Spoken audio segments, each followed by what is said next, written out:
Johnson, Technical Agronomist for Channel. I'm standing in one of our stewarded XtendFlex soybean plots that was planted in central Missouri on May 20th. A couple of the soybeans that I'm looking at today are the 3721s. We have a late Group 3 bean, and it's really looking great at this point in the season. So early, one of the things that caught my attention was at emergence. It was one of the first varieties out of the ground in many of our stewarded trials this year.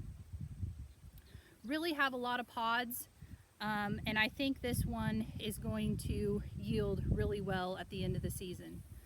This bean tends to have a darker leaf and really stands out with its deep green color against some of the other varieties. This bean also tends to get a little taller on our more productive soils, but as you can see behind me, at this point in the season, it's standing very well. So we'll be able to really evaluate that part of the agronomics in this particular plot here in central Missouri. Another bean that I'm looking at are the 4020s. So the 4020s look really good. Again, a lot of pods. I think these are really going to yield well at the end of the year. One of the things that stands out between the 4020s and the 3721s are how bright green the 4020s are. So side by side in a plot comparison, you can really tell the difference in color there. But as far as agronomics on both of these two beans, we're really setting well on most of their agronomic ratings. So I'd like to show you some data. I'm going to bring up some data slides on the yield that we have on these two soybeans. Okay, so now we're looking at our first graph, which are 3721s compared to other XtendFlex soybeans and other familiar varieties from our current Xtend lineup. This graph represents data points from near or around our local territories, which is why you'll see a limited number of comparisons by each variety. So when we're looking at these graphs, watch the y-axis as it'll change as I move between graphs. I'm not able to make a standard y-axis scale in my data program, so I'll try to point it out also. Looking at this data, 3721s are the center point on the graph.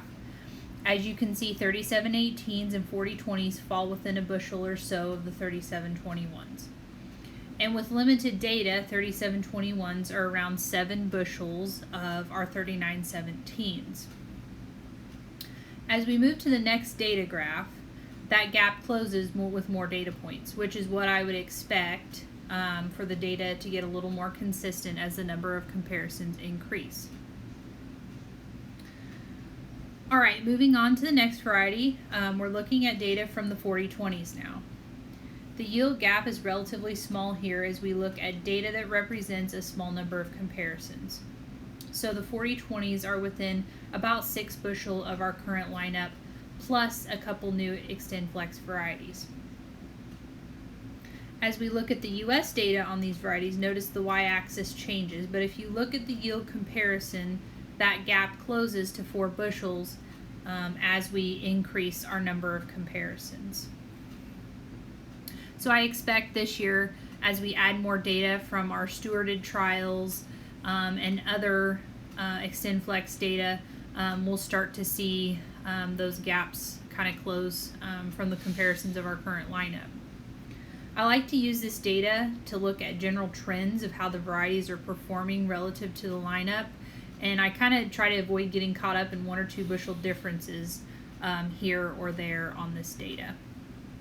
Thank you for joining me today in central Missouri to look at our 2 brand new XtendFlex varieties, 3721s and 4020s, in our XtendFlex stewarded variety trial.